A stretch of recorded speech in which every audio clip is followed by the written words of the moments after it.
Pues otra vez con todos ustedes, en Ellos si pudieron, hoy con un invitado muy importante, muy especial, que nos va a poner en manifiesto cosas habitualmente desconocidas, están por debajo de lo que ocurre, por debajo de lo que se ve, pero que son a veces mucho más importantes que las cosas que sí vemos, porque están en el fundamento de movimientos que afectan a veces no solamente a España, sino a muchos países, que tienen relación con una forma de ver el mundo, con una forma de ver al hombre, que tienen relación con lo que hoy llamamos la globalización, con eso que otros han calificado como el intento de un gobierno mundial, con esa idea de convertir a los estados en carcasas huecas y tratar de eludir las soberanías nacionales, que serían los principales adversarios de un plan en el que la conversión de sociedades enteras en rebaños de personas poco informadas, con poco sentido crítico y muy manipuladas, muy sensibles, muy frágiles, contribuyan a concretar, a hacer posible una forma de ver el mundo, de gobernarlo y de ver la sociedad que en absoluto es conforme con lo que llamaríamos el derecho natural, una forma de entender la dignidad del hombre, un concepto del hombre volcado hacia la trascendencia, en todo lo contrario a esa línea de consideración social, antropológica, filosófica, se movería el hombre del que vamos a hablar esta noche, con quien probablemente mejor lo conoce y con quien probablemente tiene una idea más clara de cuál es su forma de actuar, sus objetivos. Estamos hablando de George Soros, el húngaro George Soros, y estamos hablando con don Juan Antonio Castro, catedrático de Economía por la Universidad Complutense de Madrid, un hombre versado que ha trabajado en las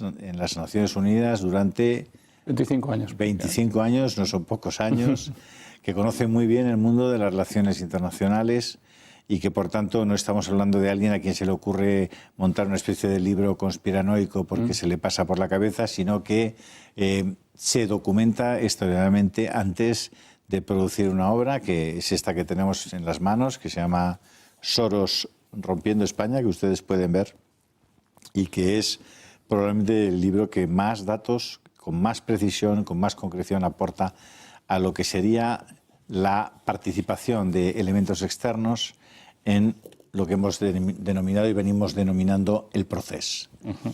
Don Juan Antonio, cuénteme un poco sobre usted, solamente para que nuestros espectadores sepan con quién estamos hablando.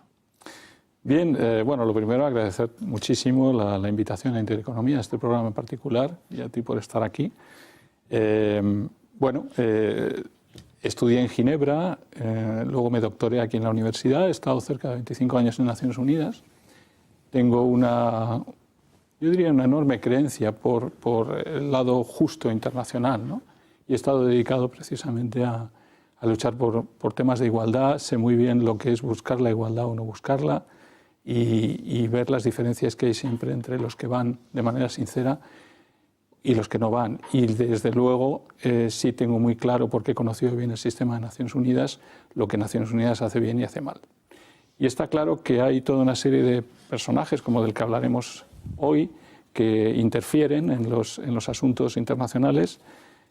Yo me he dedicado sobre todo a economía internacional, también he trabajado en temas de misiones de paz en Afganistán con el Consejo de Seguridad de Naciones Unidas.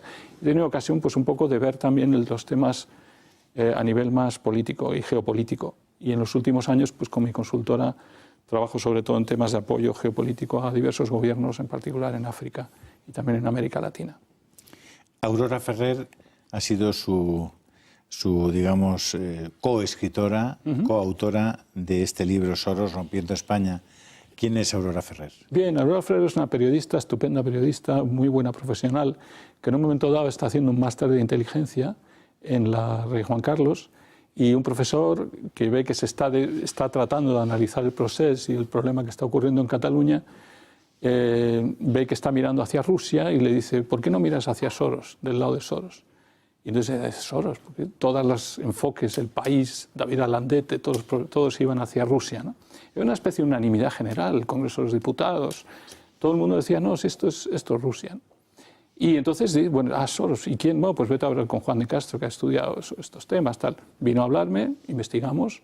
Yo tenía ya casi 400 interrelaciones, digamos, entre elementos que identifican la intervención de Soros en Cataluña, en el proceso, que aparece ese esquema precisamente en el libro. Y entonces llegamos a la conclusión de que hay que seguir investigando y amplificar. Y surge la idea de su por supuesto, que lo utiliza para su máster, pero luego decidimos hacer un libro para que no se quede simplemente en un máster de ella, sino que es una auténtica colaboración y una investigación, que es el libro Soros rompiendo España. Pero a lo largo de ese libro luego empezamos ya a descubrir una serie de cosas que nos van llevando mucho más allá de lo que era simplemente la responsabilidad ante la rebelión, la sedición, digamos, en Cataluña. Llegan a la conclusión de que la trama rusa no existe. La trama rusa es un invento, y además lo afirmo, es un invento cocinado por los servicios ingleses, el Foreign Office británico, la NED, es el National Endowment for Democracy, que es digamos, el Fondo para la Democracia, apoyado por el Congreso americano, y Soros, que también participa en todo este entramado de inteligencia, ¿no? Lo que podríamos hablar mucho, y quizá más adelante vamos a desarrollar un poquito más lo que es el tema, la injerencia de gobiernos extranjeros en este tema de catalán, que parecía tan sencillo que podía ser Rusia o Israel o China. ¿Quién estaba interviniendo? ¿Quién estaba apoyando todo este proceso, ¿no?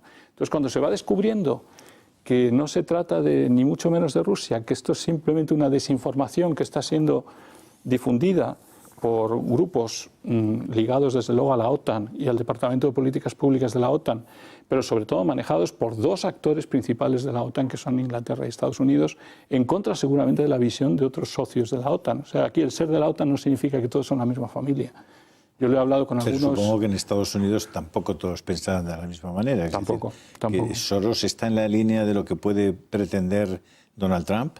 No, Soros está en la línea de lo que pretendían Obama, Hillary Clinton y todo el grupo anterior de los demócratas. Soros está incluso planeando una especie de revolución de color en Estados Unidos en la cual pueda, como sea, contribuir a tumbar a Trump.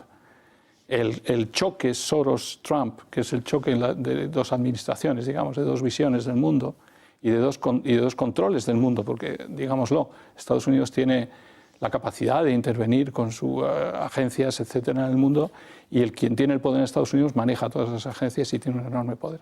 La lucha está por quién toma esos poderes. Y Soros lo ha perdido claramente y está queriendo recomponerlo.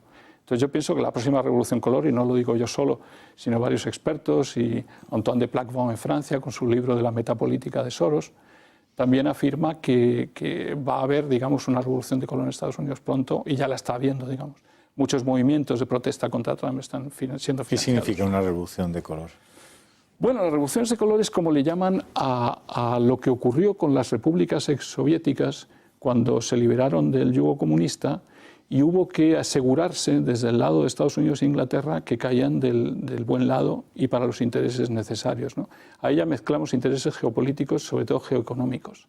¿Quién va a controlar? ¿Quién va a tener los contratos? Etcétera.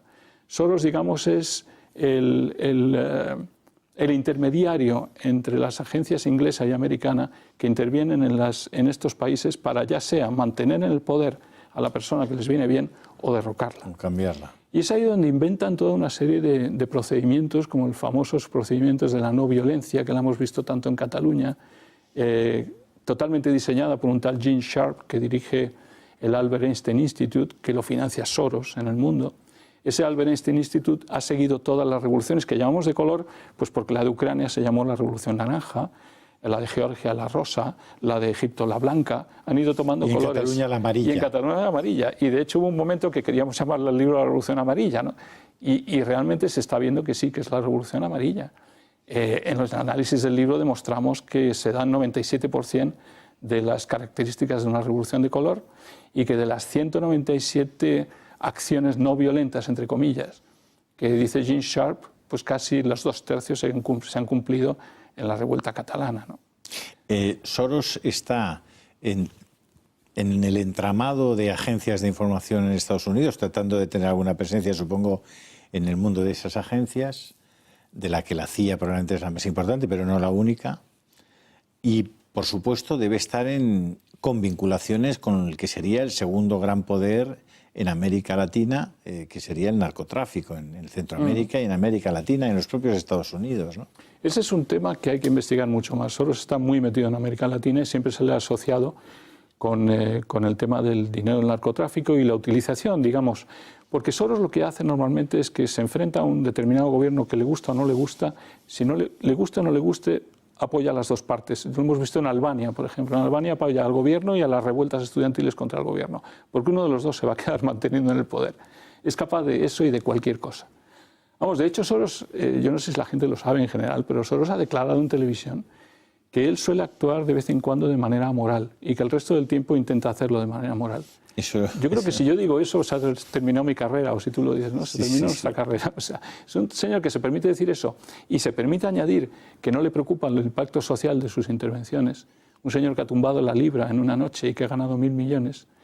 Es absolutamente Esa es su primera gran, la más icónica, ¿no?, de sus operaciones. Es la icónica. ¿No? Es donde él se hace con un prestigio, entre comillas, ¿no? ¿Qué hizo exactamente? Su objetivo es tumbar la libra, su objetivo sobre todo es sacar la libra del sistema monetario europeo en ese momento. Y organiza una serie de ventas tremendas en un solo día que planifica, y el Tesoro británico no es capaz de pararlas y termina la historia con una ganancia de 1.000 millones en un día para este señor, ¿no? Es el comienzo, digamos, de donde se le empieza realmente a conocer. Pero también donde se empieza a conocer el interés de este hombre y del entramado, porque yo creo que no se puede hablar de una persona, ¿no? Aquí se dice Soros rompiendo España, ¿no? Soros, su entramado y los gobiernos que van con él rompiendo España. Soros, su entramado y la Comisión Europea y mucha gente en la Unión Europea rompiendo España. Porque a lo que lleva todo esto, y al final hemos llegado a las conclusiones de que lo que estamos yendo, y tú lo has mencionado cuando abrías el programa, has mencionado que íbamos hacia las naciones sin Estado. Es que es a lo que vamos. A fin de cuentas, ha tenido tal fortaleza este entramado en influenciar a las autoridades de la Unión Europea que Cataluña, los independentistas catalanes, no van a tener problema próximamente en empujar mucho más sus principios, sus visiones, digamos, e imponerlas, porque van a tener apoyos. Y van a tener apoyos en Europa, porque en Europa hay una visión ya infectada de esta especie de que llaman progresismo, y que me río yo del progresismo famoso, ¿no? Creo que hay que empezar a aprender a llamar a las cosas como son. Para mí esto es un internacional socialismo. Para mí esto es un globalismo totalitario. Todo lo que se llama progresista hoy en día y está marcado por la visión de Soros es llevarnos a un globalismo totalitario, en el que se imponen unos criterios morales, se financia a sociedad civil manipulando a la sociedad civil y se manipulan las agencias de inteligencia internacionales, todo con un mismo fin. La ingeniería de Soros y su entramado es absolutamente fascinante.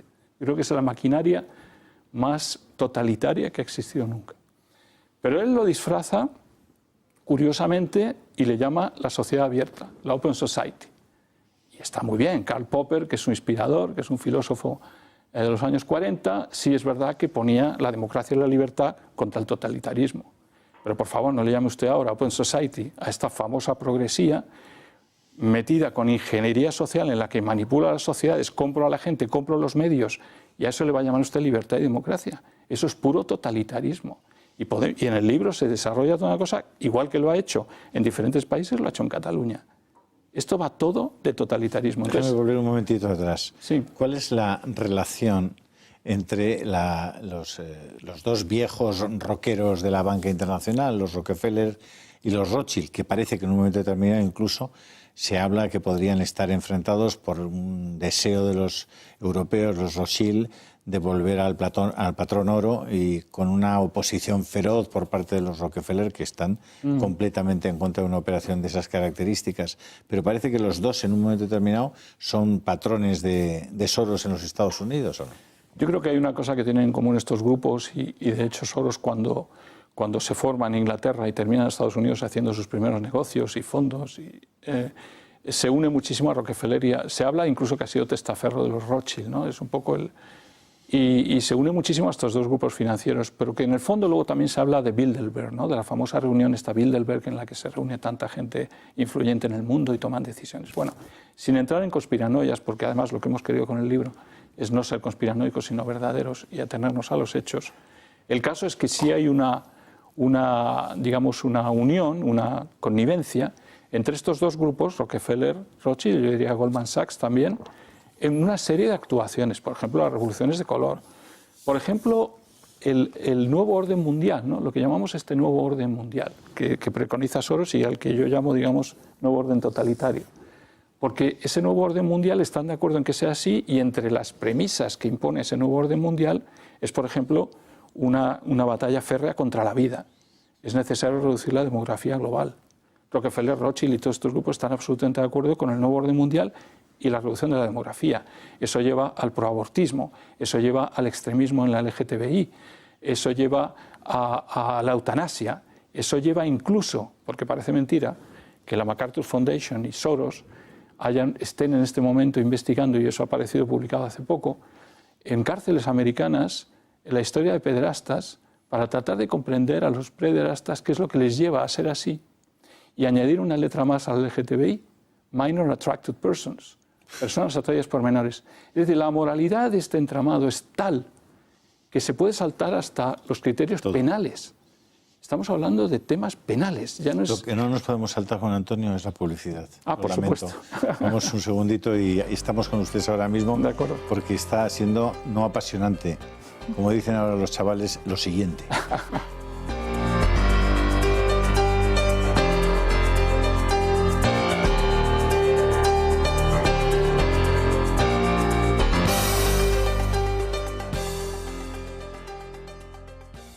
Bueno, estamos esta noche hablando con don Juan Antonio Castro, catedrático de Economía de por la Universidad Complutense de Madrid, y estamos hablando de uno de esos asuntos de los que la mayoría de la gente pues prácticamente no ha oído ni ha escuchado hablar, pero que son uno de esos temas de los que es obligatorio que hablemos y que escuchemos hablar. ¿Por qué?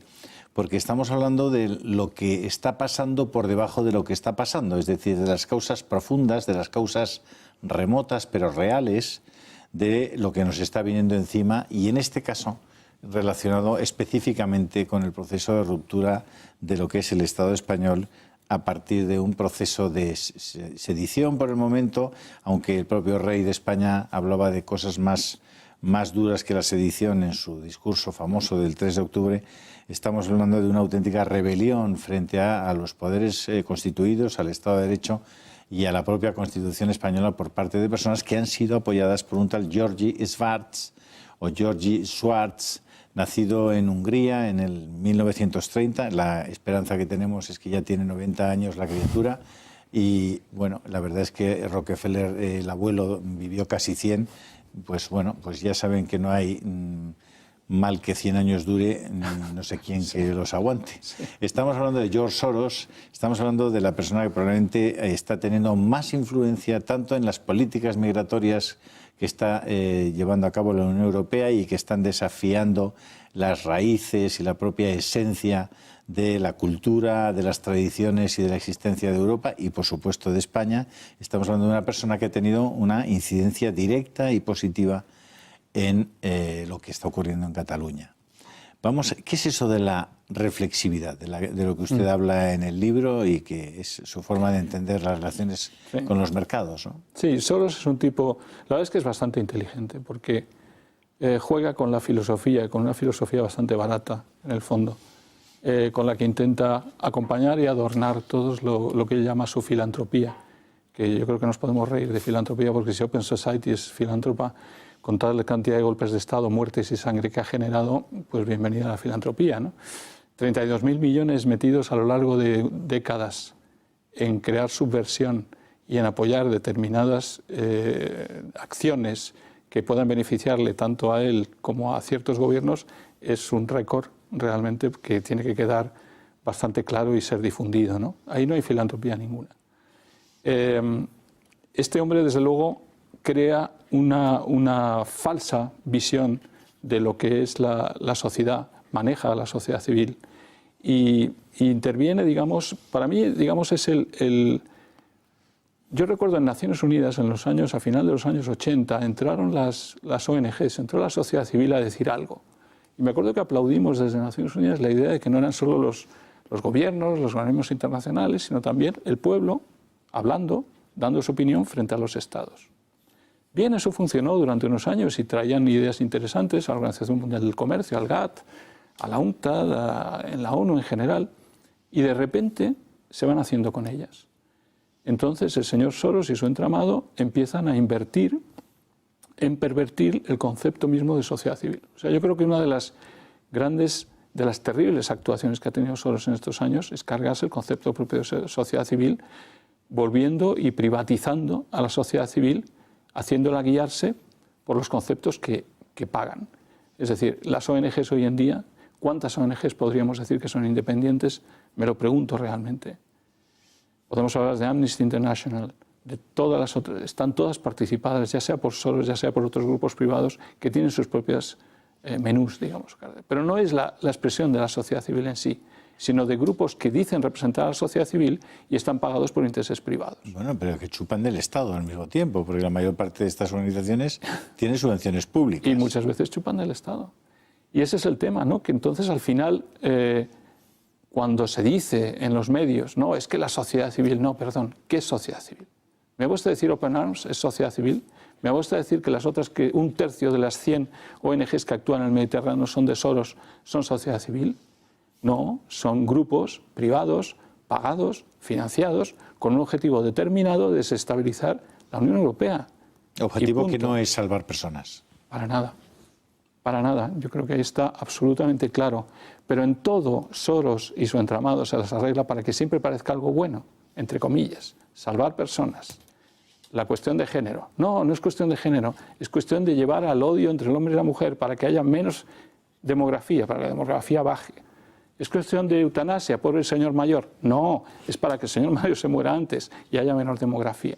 Y es así todo. Entonces, cada vez que vamos encontrando, y hablamos de reflexividad. Reflexividad. Precisamente.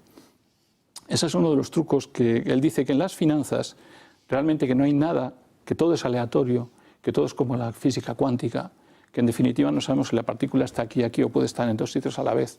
Él empieza a llevar el relativismo a tal nivel, que empieza negando absolutamente todo lo que puede ser rígido, fijo, etcétera, ¿no? Has mencionado me acabas de describir, o me acaba usted de describir a Pedro Sánchez. Sí, claro, pero bueno, yo creo que Pedro Sánchez es un discípulo absoluto de Soros. ¿Es la primera persona a la que recibe en Moncloa? Es la primera persona que recibe en Moncloa. El propio Borrell se reunió también con Soros antes, pero Soros también se ha reunido con Ciudadanos, Soros se ha reunido con mucha gente, incluso se habla con Pablo Iglesias.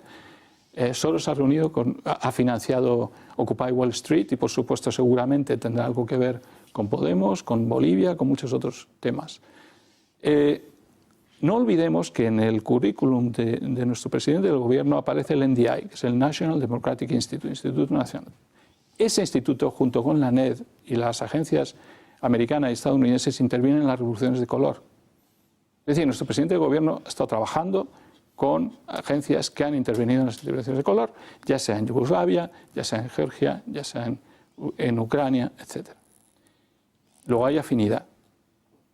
En un email hackeado que se pueden encontrar en Internet, existe un email en el que la propia Teresa Rivera, que es ministra actualmente del Gobierno de España, escribe a Estados Unidos diciendo: les voy a presentar a una persona muy interesante, muy influyente, y si puede ser que la reciba Hillary y el propio Bill, sería muy interesante, es a Pedro Sánchez.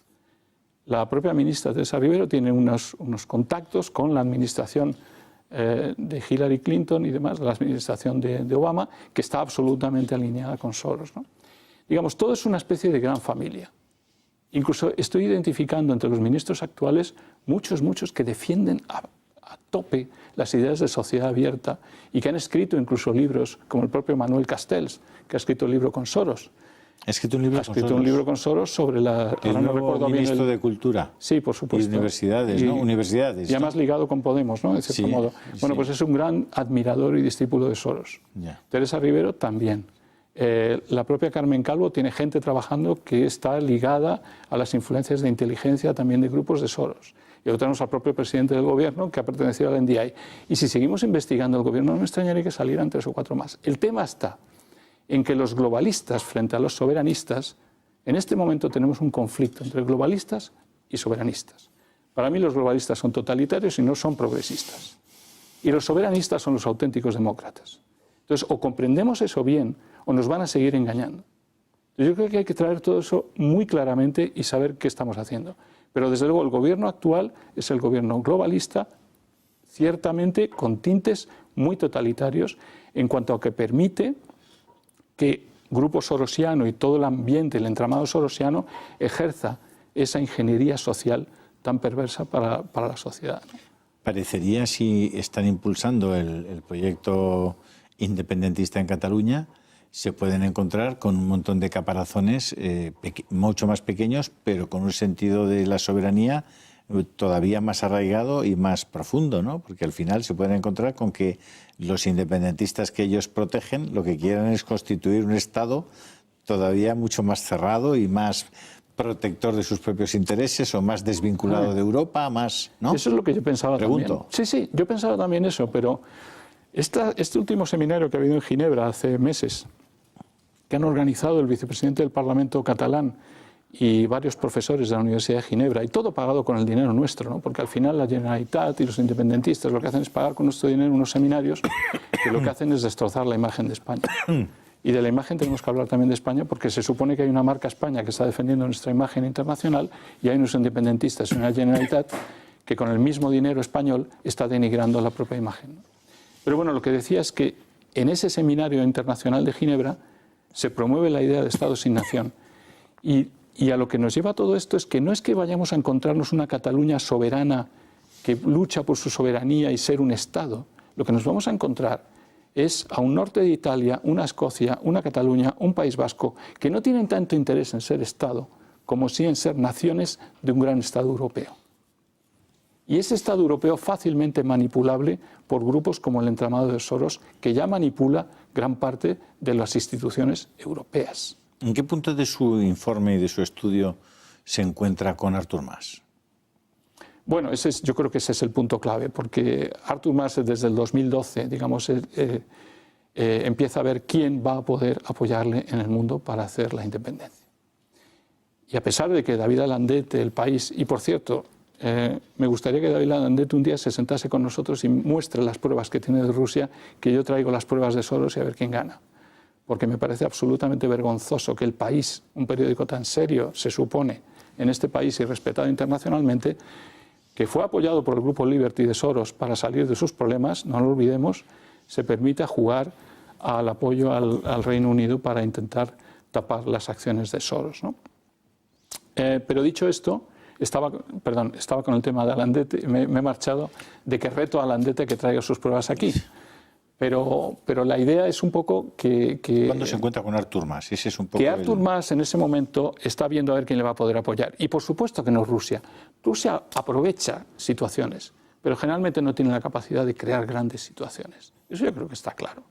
Yo pongo en el libro que es un poco la rémora de Soros, ¿no? Soros va logrando cosas y si saca algo va comiéndose las pizquitas, pero no es el iniciador.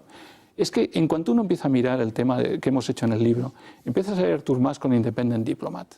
Independent Diplomat es una ONG, se puede decir, apoyada por el gobierno británico, de nuevo, la National Endowment for Democracy y Soros, con 2,4 millones por parte de Soros, con mucho dinero.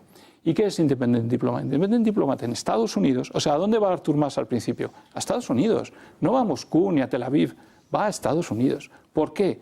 Porque nadie se independiza hoy sin el beneplácito de los americanos. Entonces, lo que es absurdo es que nos vendan en el Congreso de este país y desde el gobierno de nuestro país que esto eran los rusos. Por favor, Artur Mas se vende a Independent Diplomat, es decir, a los americanos. Y a partir de las 400 relaciones de Soros y de la OTAN y del gobierno británico y americano son tan inmensas que ya está bien, ¿no? Yo creo, de tomarnos por absolutamente ignorantes en este país. Artur Mas va a Independent Diplomat. ¿Quién está al mando de Independent Diplomat? Pues un tal Ken Ross, que resulta que es un diplomático británico que ha estado trabajando en el Consejo de Seguridad representando a su país y que al terminar su trabajo diplomático se dedica a formar a los países para lograr independencias, incluso regiones. Apoya a Níger, apoya a Cataluña, se puede ir también al País Vasco si quiere. Bueno. Y entonces este señor ha publicado hace poco, además, un artículo en el Independent en el que dice cuáles son los pasos que hay que dar o las cosas que son buenas para llegar a la independencia. Independent Diplomat, no lo olvidemos, Artur Mas consigue, pagando 1,6 millones a Independent Diplomat, que durante 5 años tener personas que vienen a formar a los independentistas para la famosa sedición o rebelión que se produce después. Artur Mas consigue que se produzca el acompañamiento de Independent Diplomat en todo este proceso.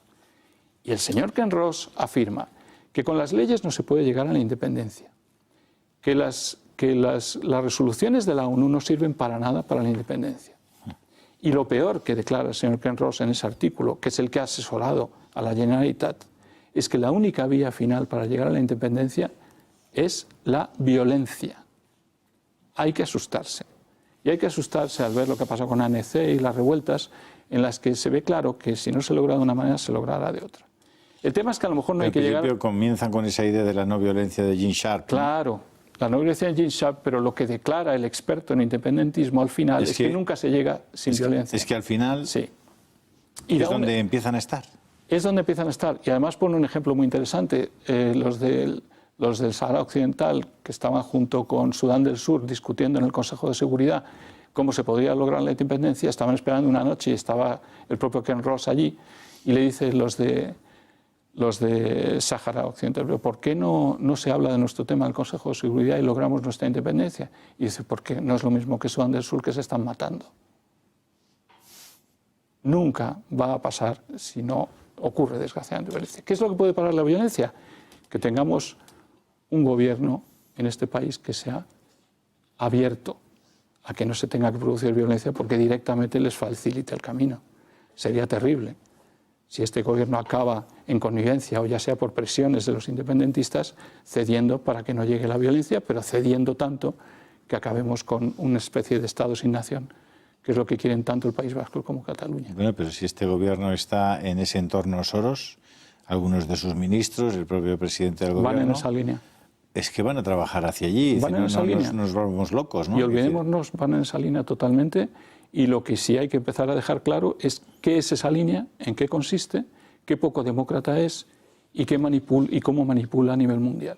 Y yo creo que cuanto más mostremos cómo se manipula, nos daremos más cuenta que estamos en las manos de un cierto nuevo totalitarismo y que los auténticos demócratas se han quedado del otro lado. Pero usted hablaba al principio de una socialdemocracia universal. Sí, porque es que... Ese es el modelo. Es decir, al final de esos procesos, ¿qué modelo implantan? Es decir, un modelo de libertades, un modelo de totalitarismo.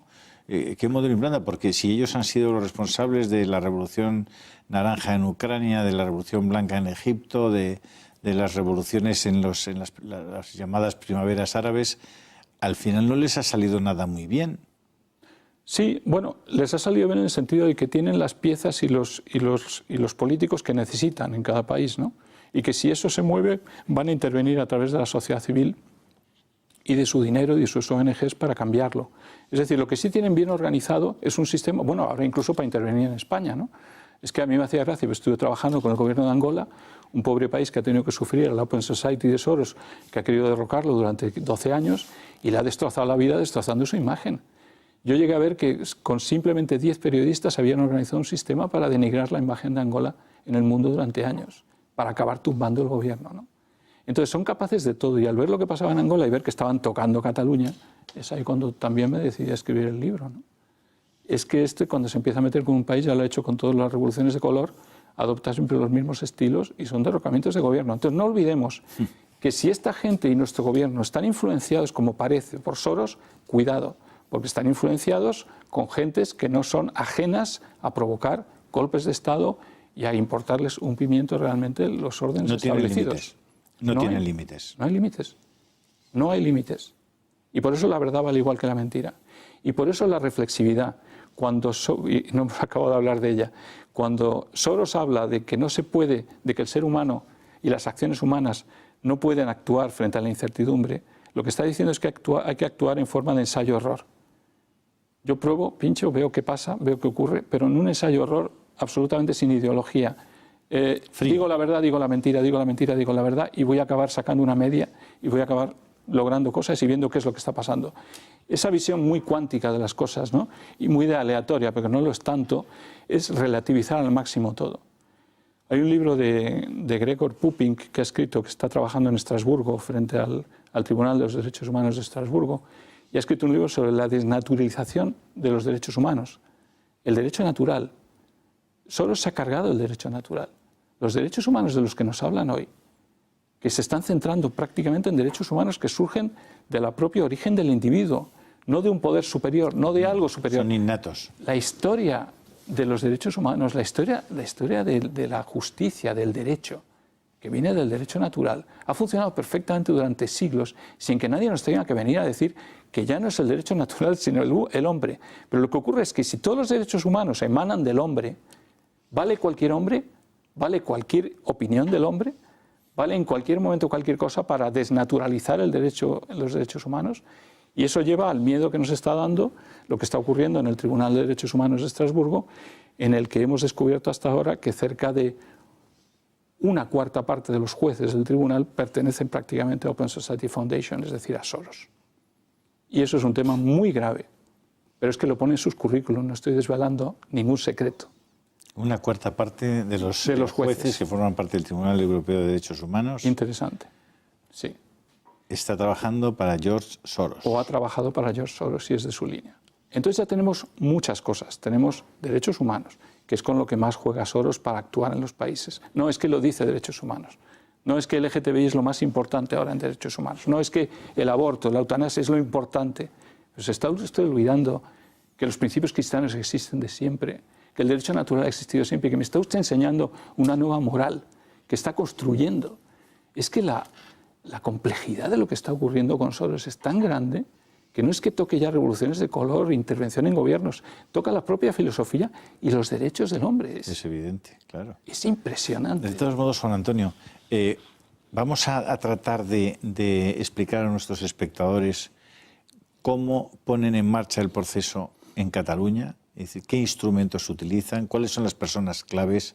Vamos a entrar un poquito, aunque no vamos a desvelar todo el contenido del libro, para que ustedes tengan la curiosidad, por lo menos el interés de ir a una librería o ir al Corte Inglés o comprarlo en Amazon o donde quieran. Este libro es en fin, les va a desvelar, les va a abrir los ojos respecto a muchas cosas que sin duda alguna forman parte de la esencia de los acontecimientos que nos están llevando a donde nos están llevando en España ahora mismo, ¿no?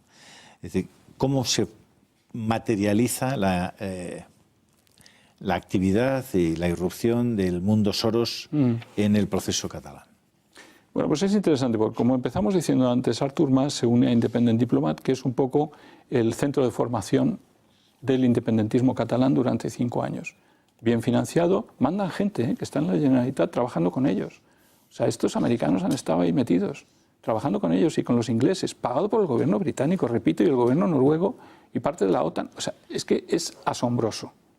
Es como decir, yo lo decía el otro día, no sé dónde era, hablando con alguien, tenemos al enemigo en casa, ¿no? Que se supone que somos socios de la OTAN y resulta que es que se está trabajando en su seno en contra de los intereses de la soberanía nacional. Hay que tener cuidado. Yo lo he hablado con militares, están bastante asombrados algunos, ¿eh? Es que es bastante asombroso. No basta con ser socio.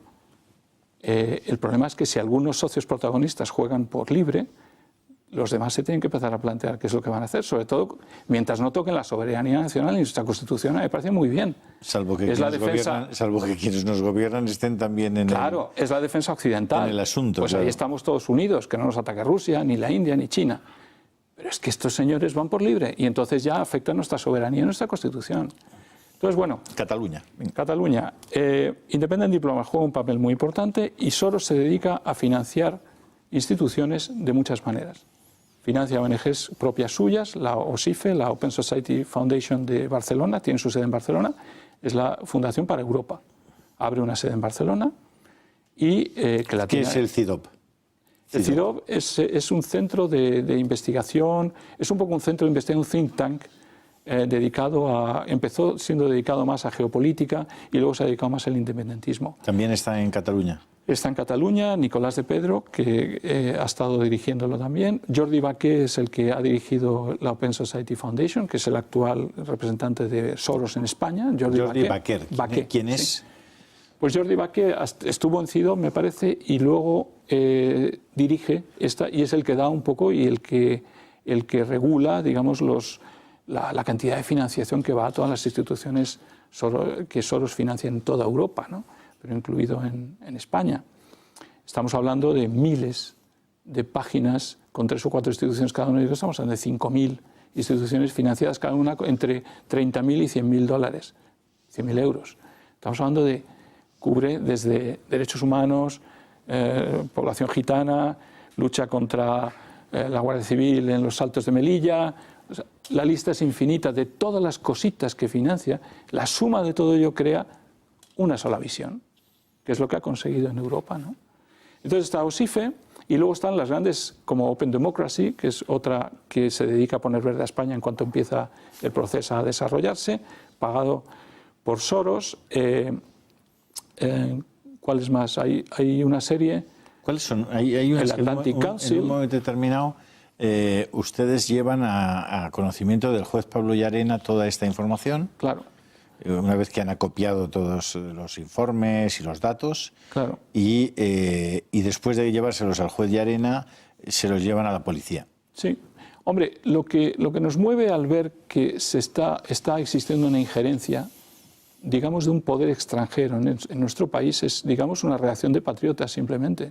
Como español tengo la obligación, no ya el derecho, la obligación de ir a la policía y al juez. Bueno, es lo que hacen los demócratas con Donald Trump ante la trama rusa, ¿no? Aparentemente. Sí, y es ¿no? lo que hacen los demócratas cuando encuentran un escándalo en la Casa Blanca, o es lo que hace cualquiera que encuentra una cosa, que ve las pruebas, que hasta que las ve en Internet y que se las lleva algo para decir, oye, por si acaso usted no se ha fijado y ha hecho una investigación en Internet, Independent Diplomat, todos estos han estado urdiendo en el proceso. ¿Qué ocurre? Bueno, pues simplemente nos comunicamos con la oficina del juez Llarena en Barcelona y nos dicen que mandemos toda la información, y mandamos toda la información. Y no hubo más contactos ulteriores. Sí sabemos que ha habido algunas reacciones en cuanto bueno, no por el lado del juez Llarena.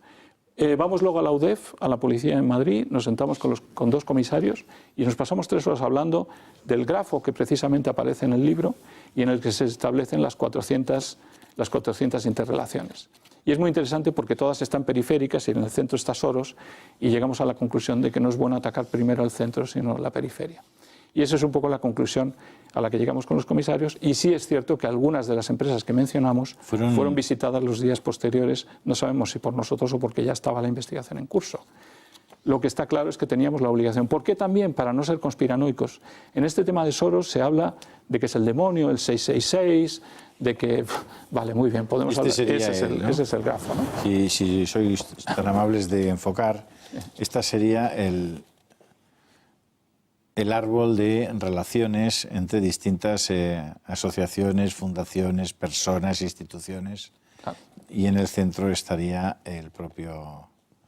En las que ninguna aparece Rusia. La Open Society Foundation. Sí. En ninguna de ellas. Esto vale la pena que lo miren, porque ahí aparecen instituciones y personas de lo más sorprendentes, que les dejarán, en algún caso, bastante perplejos. En fin. Este es el libro de la editorial Homo Legends, Rompiendo España, George Soros. De verdad que no dejen de leerlo. Sigamos con Cataluña. Seguimos. Otro de las instituciones... Bueno, entonces, ¿qué ocurre? Que vamos llegando como a un punto de ebullición, que es el momento de la rebelión, ¿no? O si le quieren llamar sedición.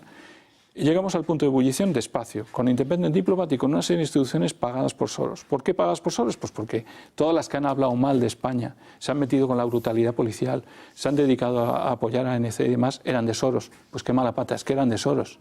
Es que no hay otra, es que lo pone. Es que yo no soy agente secreto, yo saco datos de Internet, se llama Open Source. Fuentes abiertas. Fuentes abiertas, sí. El que sepa buscar, que encuentre, y ahí está. Vamos un momentito, Juan Antonio, perdóname, sí. A un minuto de publicidad. Estamos ahora mismo con ustedes, insisto, porque el tema es esta noche fascinante. Hasta ahora mismo.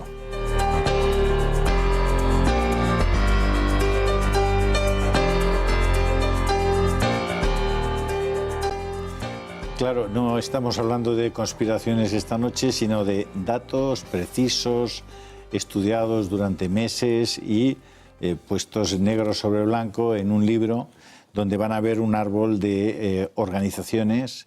Claro, cuando ustedes oyen hablar un día, dicen la Asociación de Periodistas de Torrelodones dice que. la Asociación de Veterinarios, la Open Watch, no sé cuántos, que es una organización, Amnistía Internacional, el Open...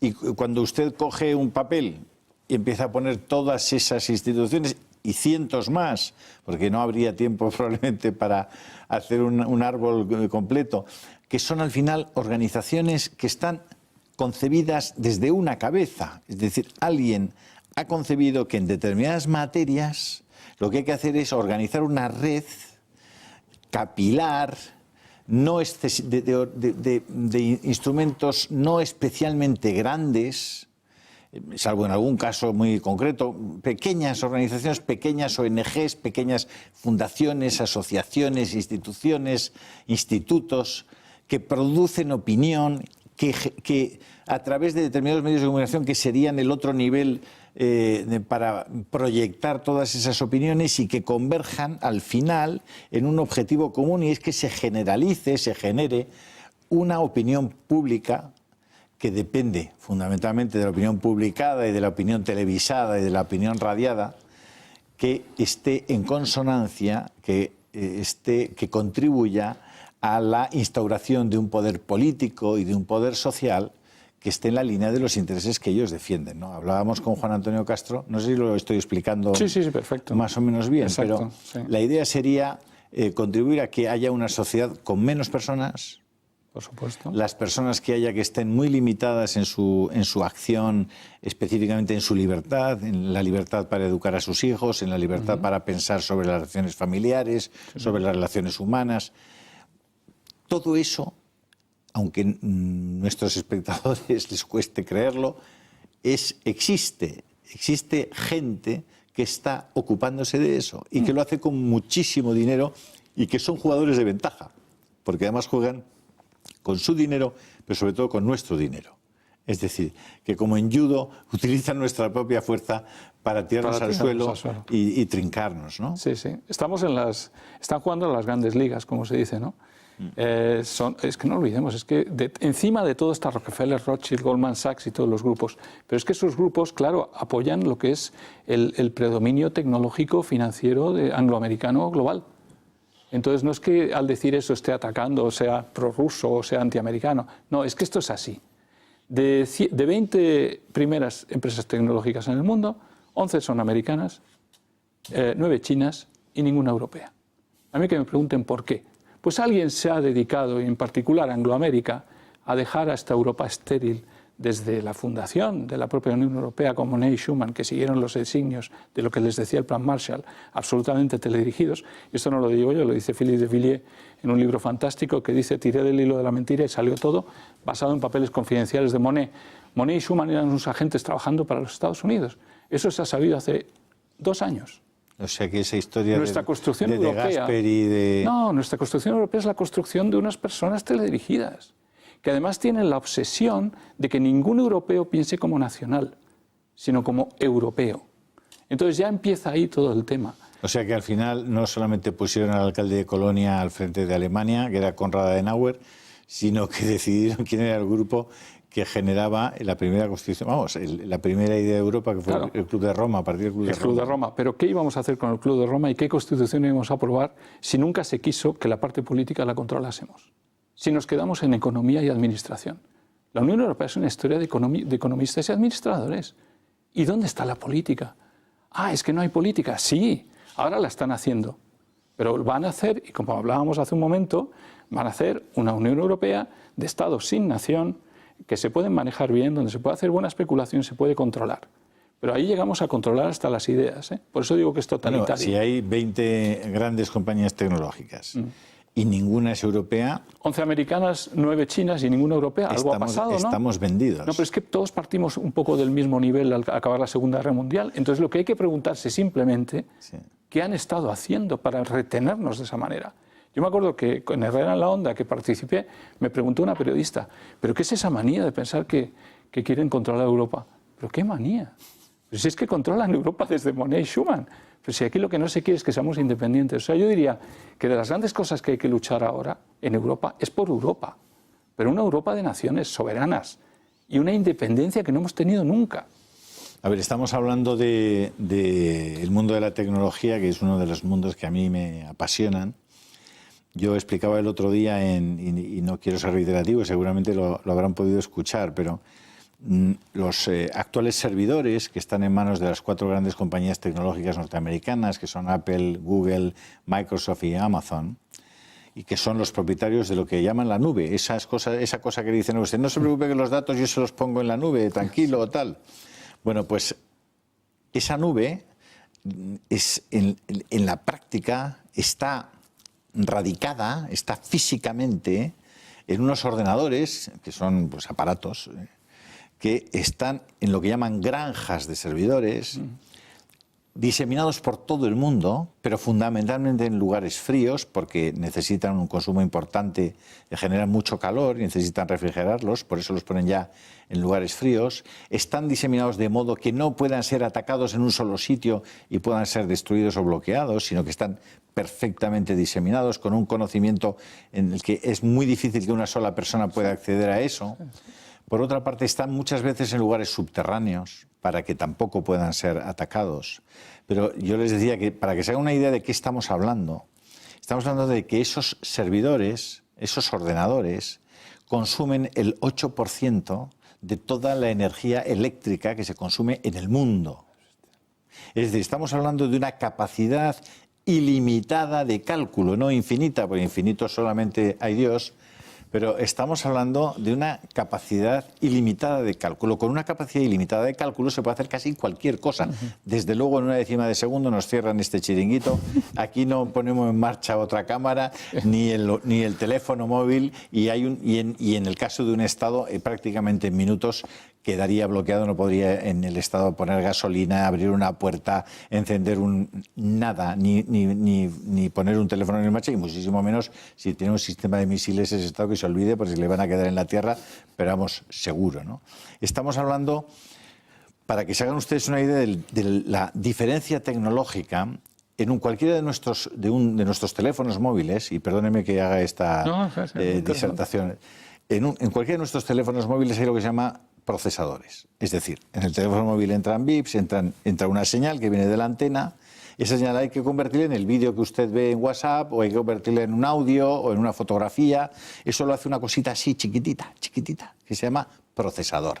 Ese procesador está constituido de transistores. Ustedes recordarán, los transistores hace 50 años eran unas piececitas así, ¿no? Bueno, pues, ¿saben cuántos transistores lleva un procesador de esos que tiene su teléfono móvil? Lleva 7.000 millones de transistores. 7.000 millones de transistores. ¿Saben con qué medida tiene que trabajar la máquina que fabrica el procesador? Pues trabaja con máquinas que se alimentan, digamos, que toman como consideración una medida que se llama nanómetro. ¿Saben lo que es un nanómetro? Un nanómetro es 1/1000ª parte de un milímetro. Es decir, que hay unas máquinas que son capaces, en este caso hay 2 fábricas en el mundo, una es HTS en Taiwán y otra es Samsung en Corea, que son capaces de fabricar una cosita así, que se llama procesador, que lleva 7.000 millones de transistores y que trabaja en unidades de medida de longitud, nanómetros, en 1/1000ª de milímetro. Vale. Pues efectivamente, solo hay 2 fábricas en el mundo, una está en Taiwán y otra está en Corea. Y dirán, ¿y los Estados Unidos? No, los Estados Unidos son los únicos capaces de hacer las máquinas con las que esas fábricas de Corea y de Taiwán hacen los procesadores. Absolutamente cierto. Claro, en esas condiciones, Juan Antonio, no hay posibilidad ninguna de competencia. Ya hay 2 mundos. Claro. El mundo de Estados Unidos y de China, claro, y el resto. Y por eso hay esa confrontación, ¿no?, entre el mundo angloamericano y sobre todo americano y el resto. Y la competencia china que llega y que se va a imponer también, va a haber una pelea tremenda. Y lo que hay es toda una visión de ir a ese enfrentamiento e intentar ganarlo. Hay un suizo que ha hecho un trabajo hace poco que ha intentado calcular Big Data, ¿no? Es un poco lo que estás mencionando, es Big Data, todas las cosas pequeñitas que se pueden ver y tal. Ha intentado analizar las participaciones de empresas en empresas y ha cogido todas las empresas del mundo y ha visto quién poseía a quién, qué pertenecía a quién, analizar 600.000, no sé cuántos millones de relaciones. ¿A qué conclusión llega? Pues que al final solamente hay una treintena o 40 propietarios que tienen el 85 o el 90% del valor mundial de todas las empresas, y la casualidad es que son o tecnológicas o financieras angloamericanas. Paremos ahí. Hay un poder tecnológico, hay un poder financiero, está controlado por quien está controlado. No intentemos pensar que ni Cataluña va a ser independiente, ni España va a ser independiente, ni Europa va a ser independiente. Mientras eso sea así, ellos mantendrán las condiciones y las razones para seguir manteniendo ese poder. Y pensar otra cosa es un absurdo, porque la realidad económica que está mencionando precisamente es esa. Nadie va a cambiar eso por el momento, y menos una Europa no independiente, ¿no? Eso es lo que hablábamos antes. ¿Se puede uno oponer seriamente a Soros en España? Es decir, ¿todavía hay margen para...? ¿O está la suerte echada? Hombre, yo creo que en toda la vida en democracia ha existido la oposición, ¿no? Entonces, mientras haya un partido en el poder que es sorosiano absoluto al 100%, que además está apoyado por una Unión Europea invadida por Soros al 85%, y con el beneplácito de esa Unión Europea va a ser muy difícil. Pero yo creo que tenemos la obligación de, como personas libres y españoles que creemos en nuestro país, en la soberanía de nuestro país, en decir la verdad alto y fuerte, como muchas veces lo has mencionado, ¿no? Decir la verdad en todas partes sobre lo que está pasando. Hay que decirla. El silencio es un problema, ¿verdad? El silencio al final es el cómplice de todo lo que ocurre. Sí, el silencio es aceptación. Buenos, ¿no? El silencio de los buenos ya no es ni cobardía, es aceptación. Y en el fondo es cómplice. El silencio es cómplice, hay que parar de ser cómplices. Y no creo que seamos tan tontos para no darnos cuenta. Las cosas son bastante simples. Quien maneja el independentismo catalán, sabemos quiénes son. Soros y el mundo angloamericano. Habrá que hablar con ellos. Y si ninguno de nuestros partidos quiere, porque tampoco el PP se ha expresado claramente en ello, ¿no?, para enfrentarse. Ciudadanos no, porque también colaboraba en cierto modo con Soros. ¿Quién va a ir contra Soros? El mundo de la inteligencia angloamericana es probablemente el responsable último. Claro, la inteligencia angloamericana, de la que se hackearon unos papeles en diciembre del año pasado, del año anterior, del 18, ha mostrado, al ver esos papeles hackeados, que estaba actuando de una manera, generando una desinformación en Europa, que es la que critica en Rusia. Pero la generación de esa desinformación para atacar a Rusia no va directamente con el objetivo de atacar a Rusia, sino de crear una desinformación para tapar a veces actuaciones del propio grupo angloamericano. Y uno de ellos ha sido Cataluña. Es impresionante ver en esos papeles hackeados que hay un informe sobre Cataluña que viene a decir: esto es lo que hay que enseñarle a España sobre Cataluña, esto es lo que Europa tiene que entender de Cataluña. Sabemos muy bien, y lo dicen, y lo he puesto en el libro, la fotocopia, que no ha sido Rusia. Pero en el fondo hay que convencer que lo ha sido. Y eso está negro sobre blanco. A mí que no me digan entonces que no hay una influencia para tapar esta influencia sorosiana, OTAN, angloamericana, en la ruptura catalana. Y es que puede haber intereses en que se cumpla el designio de naciones sin Estado, y eso puede estar en el interés de Rockefeller, Rothschild, la Unión Europea, la Comisión Europea y el grupo sorosiano global. Y es una lucha de globalistas contra soberanistas.